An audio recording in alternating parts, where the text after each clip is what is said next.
Hello friends, welcome back to my channel. আমার একটি নতুন ব্লগে তোমাদের সবাইকে স্বাগত। আশা করি তোমরা সবাই ভালো আছো। কিছুদিন আগেই চলে গেছিলাম বিরাটির ভজহরি রান্নার রেস্টুরেন্টে।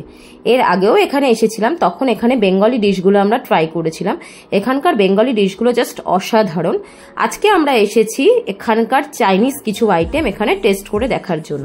তো চলো, সবার প্রথমে আগে তোমাদেরকে আমরা এর অ্যাম্বিয়েন্সটা দেখাই। তো দেখতেই পাচ্ছ কতটা সুন্দর করে সাজানো।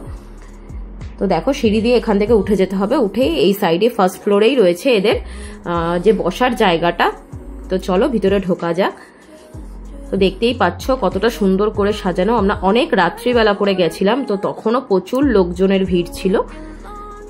তো আমরা আজকে এখানে অর্ডার করেছিলাম চাইনিজ আইটেম। তো আরেকটা কথা তোমাদের প্রথমেই বলি, ভজহরি রান্নায় মহাভোজ থালি বলে একটা থালি আছে, যেখানে তোমরা বেঙ্গলি ডিশ তোমরা পেয়ে যাবে। অসাধারণ এখানকার বেঙ্গলি ডিশগুলো টেস্ট। তো একবার হলেও তোমরা এখানে চলে এসো। তো তোমাদের দেখো, এখানে মেনু কার্ডে আমি দেখাচ্ছি, এখানে সব কিছুই তোমরা এখানে অ্যাভেলেবেল পেয়ে যাবে। স্ন্যাক্স থেকে রাতের ডিনার, তোমরা চাইনিজ আইটেম সমস্ত কিছু তোমরা এখানে পেয়ে যাবে।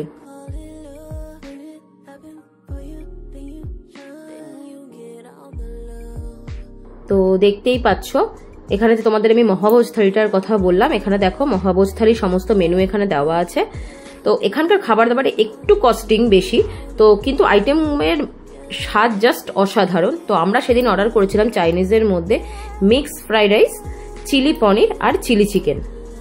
তো আমার চিলি পনিরটা অতটা ভালো লাগেনি, বাট বাকি আইটেমগুলো ছিল জাস্ট অসাধারণ। তো দেখতেই পাচ্ছ এটা চিলি চিকেন ছিল। ফ্রাইড রাইসটাও খুব সুন্দর ছিল, আর তার সাথে আমরা অর্ডার করেছিলাম বিরিয়ানি। বিরিয়ানিটাও বেশ ভালো ছিল। তো ঝটপট দেরি না করে তোমরা একবার এখানে চলে আসতে পারো। এখানকার রান্না আশা করি তোমাদের সবার ভালো লাগবে। তো জানিও ব্লগটা কিরকম লাগলো। নেক্সট ব্লগে আবার দেখা হবে। Thank you.